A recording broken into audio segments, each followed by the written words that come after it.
And just like that, we swapped the gentleman. The other one is away Yes. for the time. But he'll be One back at a too. time, Mrs. Robinson. One at a time. All right, do join us on conversation on our different social media platforms. You can tweet, you can send WhatsApp messages as well. The number to send a WhatsApp message to is 0809 444 0981. But if you want to tweet at us, please use the hashtag freshlypressed981. So our first story this morning is in from the Guardian newspaper. Mr. Rati, the Senate are seeking an early submission of the 2019 budget. Very interesting. So, the Senate Committee on Special Duties have called for the early preparation and submission of the 2019 budget by the federal government to enable the National Assembly commence work on it without further delay. The chairman, Senator Abdulaziz Nyako, made the call in a statement yesterday, and he'd paid an oversight visit to the Special Duties Office. It's very interesting considering that there's still been a lot of back and forth over the 2018 budget. So, which apparently has only had 10% of it released. Yes. So I don't know what I want to ask is, so they're asking for this to be released to be sent to them on time. Are they going to work on it on time? Are they going to work on it with expediency? I don't know. I think it's just this. Can I be cruel and say this is almost a non-story story? It's really just about the fact that they came to visit. What is it? The chairman, Abdul Aziz Yanko. Yanko, that's the one. Yes. Made a call, went to visit. Apparently, what is it? Let me tell you what they said. I've got a quote here. It said, the Permanent Secretary, Chief Williams Allo, while giving a brief on the performance of the 2017 budget, appreciated the Senate committee, noting that its visit was in line with the principles of separation of power, which is a prelude to good governance. Okay, they pat them on the back. Like I said, it's a non-story. Really, that's really what's in this story, is that they came to visit, and as a result of that visit, one of the things they've said is, let's have an early submission. We know that's not going to happen because we're going into an election.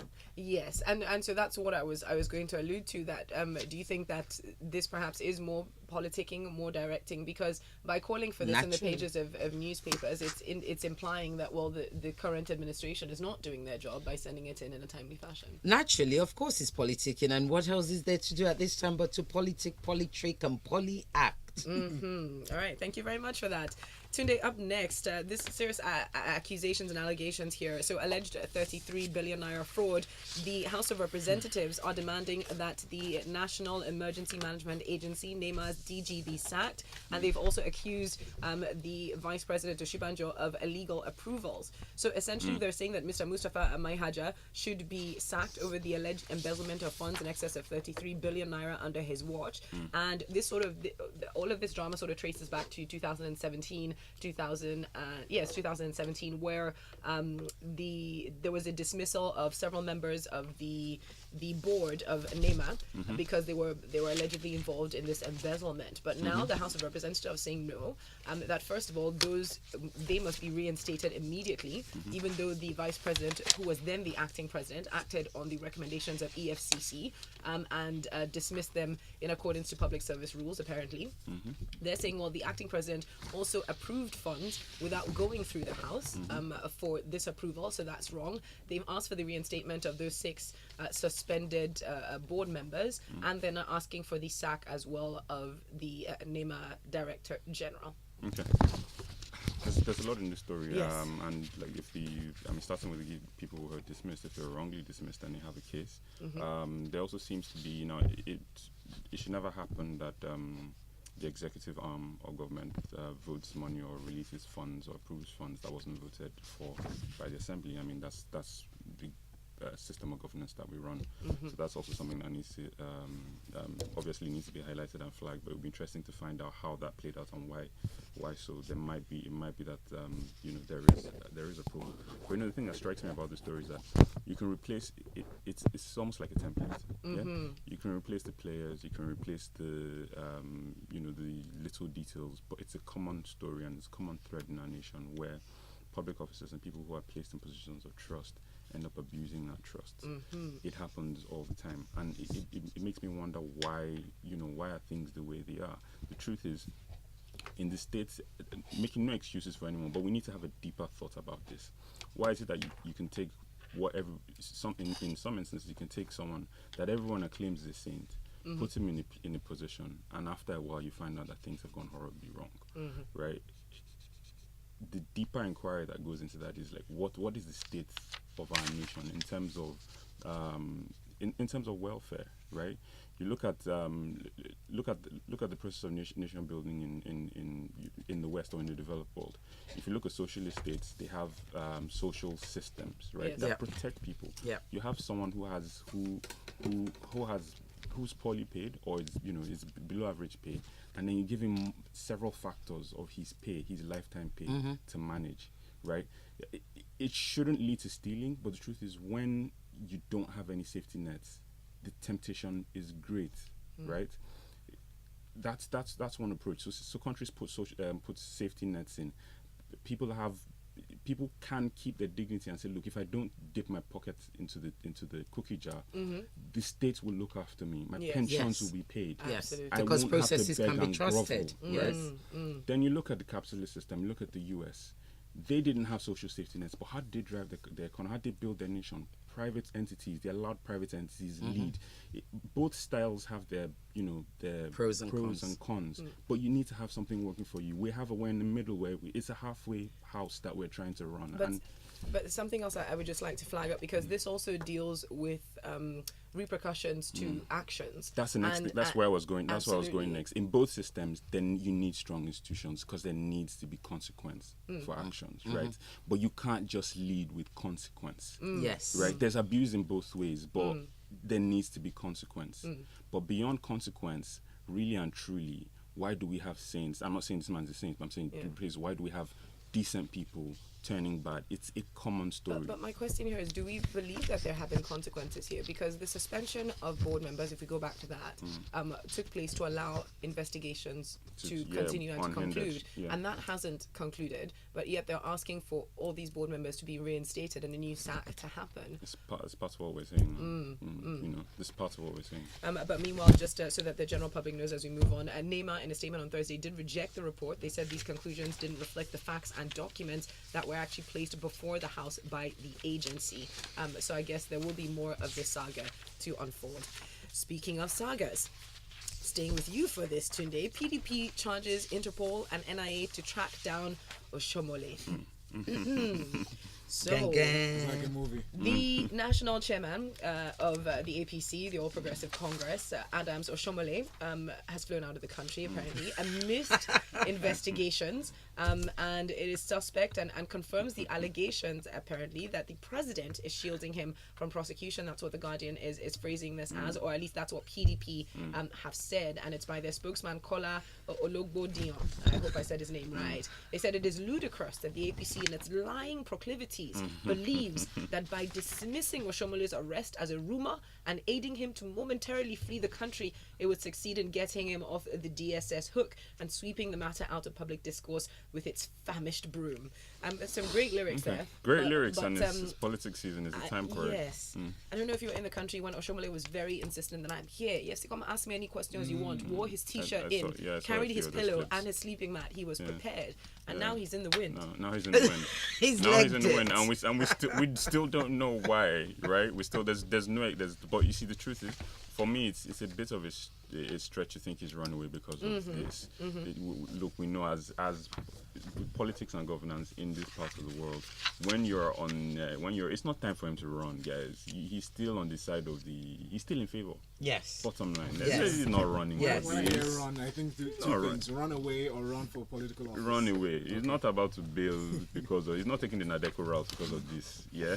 Wait 2019 and his party, falls out of power and is unable to move over to the other side again. Then you can talk about him running away. It's not about to run away for this. But the PDP is doing what it should. It's highlighting the happenings in the opposition in the ruling party.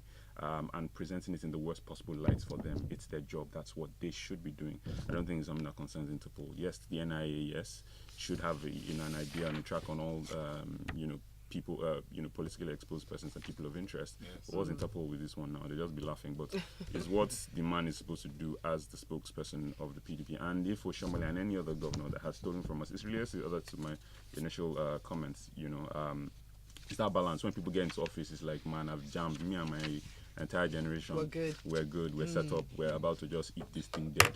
you know. But it's where it is. Anyone who's stolen should, you know, we need institutions. And not all the APC is happy with him, because one of their chieftains, Osita Okechukwu, actually makes several quotes, one of which is him saying, I therefore once again stridently call on Oshomole to, instead of pontificating and grandstanding and running away from the country, do the needful by honorably resigning the chairmanship. Yeah, he doesn't. He has a lot of people who don't. Since when yeah, does he has the a lot of word people that don't like honourable him. really truly apply to these people? On that note, let's move on to the next story, Mr. Racy. So, the president has declared a state of emergency on water and sanitation, and is urging the states themselves to follow through on this. The story is in the Guardian newspaper for our listeners, so you can get the full details of that there. He said the declaration has become imperative to reduce the high prevalence of waterborne diseases in different parts of the country, which, according to him, have caused preventable deaths. And we've seen it. We've seen a lot of people dying from cholera, from dysentery, in large numbers, in particular areas this year in the country. What are your thoughts, Ms. Riti? My thoughts are alarming. So here's some really, really scary statistics for you. So apparently, in 1990, access to piped water was 32%. It has declined to 7% in 2015. Access to improved sanitation also decreased from 38% in 1990 to 29% in 2015. We are now ranked, when I say we, that is us Nigerians, ranked number 2 in the global rating for open defecation. 25% of our population. This is I wish we could just worrying. interject with Fela, you know that Who Fela sees- song? Yes, but we can't say. Yes, we can't say. Who Who's sees- counting? You know that popular beef roll, yeah. That people who sell it, yeah. Yes. If you've ever lived on mainland and you're coming on Eco Bridge, Yeah. You ever see them on the edge, you know, Yeah. beside the popular sausage roll, Definitely. doing the open thing. Oh dear. So anyway, let me I mean, finish quickly, yes. Mustard. So we're now ranked apparently number 2 in the global rating on open defecation, as about 25% of today. Will you please stop giggling? It's killing me now. 25% of our population are practicing open defecation. It is disgusting. It is vomitous. It's unacceptable. It's shameful. We're winning from How the is back. it that we're not just? Oh God, I We're don't not like actually. these terms. People are dying. We're not which winning, is why we're talking and this about is the point. The point here is we are actually we're regressing. We're regressing from the 90s when everybody else is progressing from the 90s. We are regressing, and we're We've not had a just population- regressing. We've had a population explosion. How many public toilets do we Yeah, have? but outside of that, and that's the thing. We've said this on the show, and I totally agree with you. But the problem is where you have other people, other countries are progressing. We are actually regressing Sliding in back. one of the most important parts, which is Our health. hygiene. It's our Hygiene. Everybody's getting better at hygiene. We escaped Ebola. It's back in the Congo. We had, what's that one that they kept finding in that funny salad that people abasha, whatever. The whole thing, and it's on But on it was and cholera, on and on. and That's and right. Again, when we Cholera looked at, came when we back. looked at the following At the story, time- again, it's down to these Yes, hygiene issues. hygiene. So just to What focus do this we for do? people to think about, in numbers, when we say 25% of our population, that's 45 million people that are practicing this. Yes. And it's really worrying. Now, importantly, when they call for the states to call a state of emergency, do you think the states will take this seriously? No, they especially won't. As we're moving No, they forward? won't, because the Because they governors. would be ashamed to survive Ebola and die from cholera. Yeah, I mean, this is it. But they won't, because the governors, frankly, don't care. If they did care, we wouldn't be in this position in the first place. But even more so, what I want to talk about quickly is the solution. And Tunde is right, and we're all right in the sense that, we've had a population explosion, and we don't have good sanitation. We don't have piped water. Why don't we have piped water? It goes back to what Miserati has been saying. We keep having children. We don't plan for them. You see how everything is interwoven. Everything is interwound. So we kept having children doing boom, boom, boom, 7, 8, 9, 10, I have 15, right? Okay. The government was not planning for it. They forgot what was going on. So nobody, because you don't plan for your population growth, you're not planning for your sanitation. You're not planning for all those infrastructure that's supposed to support it, and it goes on and on and on and on, and this is all part of it. So let's stop having too many children till we can actually cope. Thank you. Thank you, Ms. Riti. Emma from Asoka sent in this message on WhatsApp. So rather unfortunately, the comrade has become like the unloved child. If he does not wash his hands, they say he's unhygienic. If he does wash his hand, they say he wastes too much water. he has learned the hard way that these are career politicians, not labor leaders. Hopefully, the broom will sweep this under the carpet of family issue. Right. Interesting. Moving on to this next story from this day newspaper. CBN MTN reached tentative agreement on $8 billion fine. So the CBN, Central Bank of Nigeria, and telecoms giant MTN have reached this tentative agreement on the 8 billion naira fine that the Apex Bank imposed on the Nigerian subsidiary of the company. If we recall that this fine was imposed on MTN for violating, according to the CBN, violating currency regulations by sending $8.1 billion abroad. Tunde, what are your thoughts on this story? I've seen that it seems like they've invited them for a meeting today, and the court case really has been adjourned to December 4th. Yeah, so they've invited the banks who supposedly helped them repatriate this money illegally, according to the central bank. Now, I've looked and followed this story from when it broke, and the truth is, when you hear arguments from both sides, they both sound plausible. Yes. They both sound right. Everyone seems to have a case, and in situations like that, what I arrive at personally, in my opinion, is that there's culpability on both sides, right? So MTN has probably done, we'll wait for the outcome of the court hearing, but sometimes court decisions are not always a reflection of it depends on how well you've done in court and how well you presented your case. Now, probably have some questions to ask. The regulator also probably hasn't been on top of its function or its role as it should have been, and in also providing clarity and direction. Sometimes a lot of regulation that's put out there can be grey, and is open to multiple interpretations. So it's culpability on both sides. Now, however, where MTN and the banks unfortunately don't have a choice is that you're arguing with your regulator. So to say, well, the CBN is not MTN's regulator, but in the case of the banks, so the CBN has gone after the banks, that can go after the customer, and you can't argue with your regulator. Being again that there is probable culpability on both sides, they've come to a settlement or an agreement saying that, look, we will reduce the fines and we'll look for a way forward, which is why this meeting today has been called. And I hope that we can sort and deal with this impasse, because it really should. It should move on. It doesn't look good on our sort of open for business approach and policy that we're trying to project. It really doesn't, because it creates a room for people to argue that it seems like MTN is being targeted. This is not the only issue they have. There is a case of the Attorney General has. That's a separate case. Yeah, a separate case. I don't know why it's just Attorney General. Maybe it should be the Accountant General. Anyway, the billion in tax, right? So that there's another case against them, and it begins to create that position. But we need to be careful. There is, within every economy and within every industry, there's something called, when you're systemically important. I'd like to argue that this telco is systemically important, not just to the industry, but to the economy at large, because of the number of people they employ, the amount of money they spend within the economy, people they employ directly and indirectly because of their effect. We should think about that, and not just, there needs to be a balance. And then there's a section that I want to highlight. The Central Bank, the Reserve Bank of South Africa, highlighted the fact that all this continued, sort of fines and these heavy fines against MTN has the potential, right, to destabilize the financial systems in SA, and it is true, right? You can't be extracting huge. It's Nigeria that's used to that. Yeah, it's Nigeria that's used to that kind of behavior where politicians steal and extract huge sums from our systems, and we don't go. We've been living in shock anyway. We just don't realize it. Systems that are properly run realize that you can't just extract these kind of figures from the system. Yes. So there are consequences. There are consequences, right? So I really do hope that they, resolve this and move forward. Thank you very much, Tunde. Move to you, Mr. Reti, for this next story. Minimum wage court gives federal government labor till the 30th of January to submit their report. So the National Industrial Court of Nigeria in Abuja on Thursday ordered the federal government and the organized labor to submit a report of their negotiations on the dispute over the minimum wage by the 30th of January. Well, yes, and nobody turned up. So, as we all know, that there was an injunction put. It was an urgent one. What do they call it? Ex parte application moved to prevent Labour Union from going on strike. November, which was Tuesday, wasn't it? Yeah, it was supposed to be on Tuesday. Well, that was granted, and then they said, look, it's adjourned, let's come back November 8th. Nobody turned up. In fact, the only people that did turn up was the government.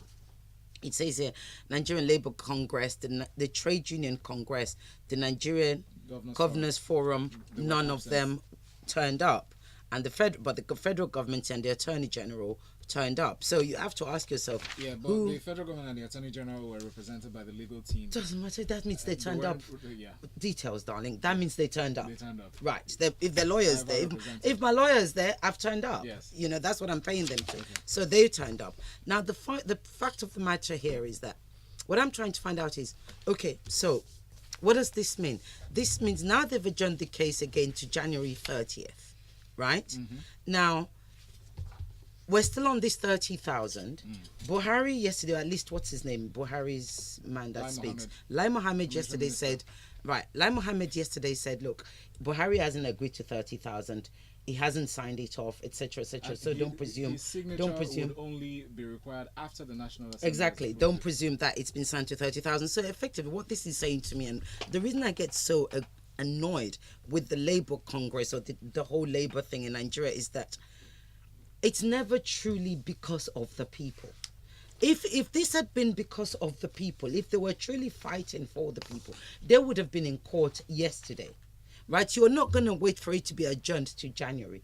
By the time we get into January, we're talking election. At least Once we follow get it to into the letter. once we get into election time, nobody cares about anything anymore, and therefore they've actually lost the momentum that they felt that the noise was being made on, because come January we don't care, right? So you should have been in court yesterday if you truly cared about the people. If you were truly pushing for that 30k, get it signed off before December. Thank you, Ms. Ireti.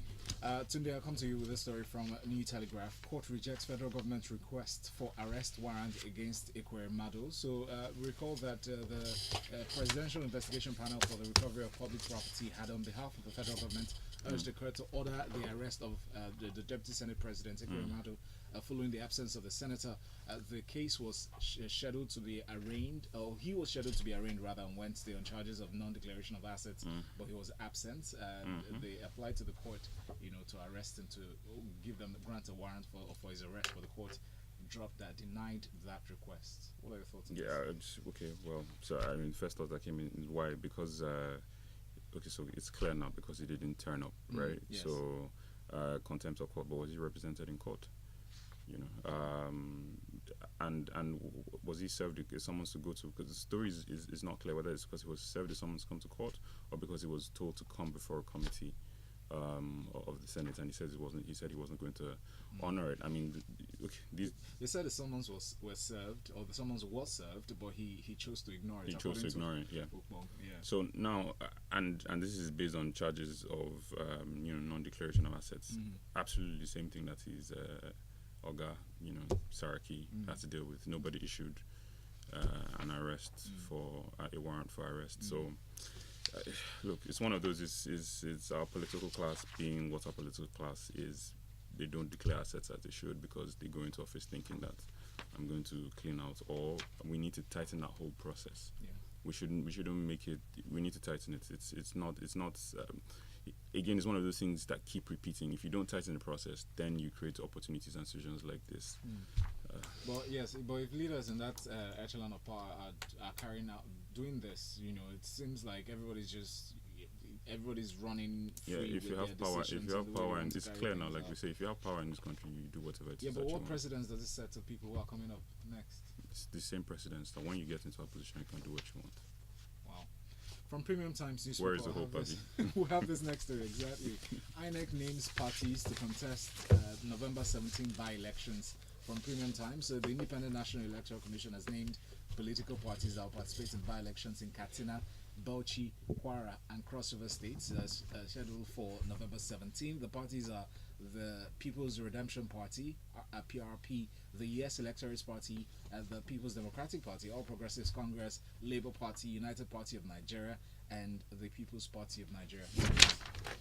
Well, I don't know what they're contesting for. What positions are they contest? This story doesn't. I keep going. Okay, so you're having a by-election. Yes. For what positions? For what seats? Constituency. The federal constituency of Bauchi State, the PT, the Irepodun, the Shin, the Okero federal constituency. So why is there a by-election? Is it that somebody stepped down? Was somebody there before? Anyway, No, our all elections I are not learned in from sync. this, huh? Not all our elections, because our elections are not in sync. They're not in sync. Yeah, but what I'm asking, often a by-election is not necessarily because it's a different time to the rest of the election. It's also Sometimes because somebody has said happened. somebody Yeah, stepped true. down or something has happened. This is saying a by-election. Why? Anyway, never mind. What I learned from this story, I've stopped trying to figure out how these things make sense. What I learned from this story is we have a party called Yes. So those of us that didn't know there was other parties in Nigeria, there's a party called Yes. There's a party called PRP, People's Redemption Party, and the rest of them really we already know about. UPN, yes, I didn't know that existed. United Party of Nigeria, yes, and PPN, People's Party of Nigeria. So it's not just PDP Yeah. and APC. There are other parties that we can vote for. Yeah, but they're literally in somewhere really They're far. there, So Sha. they're there. They're there, Sha. Yes. All right. Let's round up with messages that have come through. There are several messages that have come through. Shagun says, since 1999, these politicians have continuously wrecked this country, and there is no sign of progress in sight because the original wreckers, well, they want to come back. While we've got this one that's come in from Femi Owo, who says, the security agencies come to press to state that they have decided this and stopped that. But do they send the appropriate memo or signal to their operational divisions? We don't know. So if some policemen are still on Operation Velvet, maybe the police did not send the signal to their formations while making us believe that they've taken a laudable action. Interesting. AG from Areco says, it is alarming that Nigeria is number 2 in open defecation across the world. The government at all levels should get on top of this and leave politics for a while. Ever If heard of not, slingshots? if not, the epidemic will catch up with them all. Typhoid and its brother cholera are waiting in the alleys, and they do not discriminate when they attack. Well, I can ask, why are we still quoting Lai Mohammed? That's a very good question. Fiona from Marble Arch says, Oshomole has successfully used lack of wisdom to disorganize the APC and is now at large. He does someone stylishly, how does someone stylishly cause confusion, then escape for other people to bear the headache? What a coward.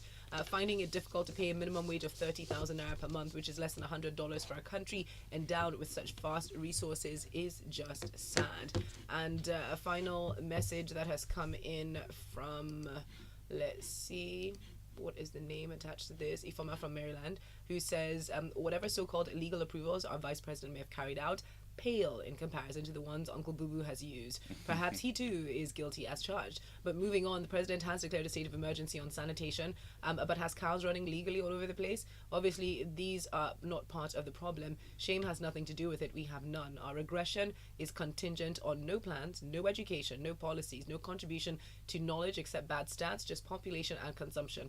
The problem is very deep, and Nigeria is in a state of emergency on every level. Wow.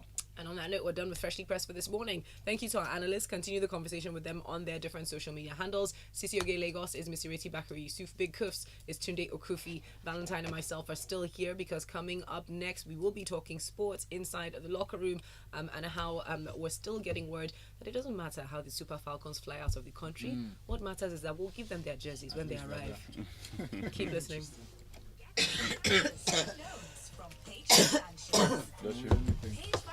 I had to hold that. Right. I had to just hold that till you finish talking. I kept wanting to cough. Thank you. I don't know where that was coming from all of a sudden, you see. They'll be saying we've told her to stop smoking. I have not smoked. That's your body recovering.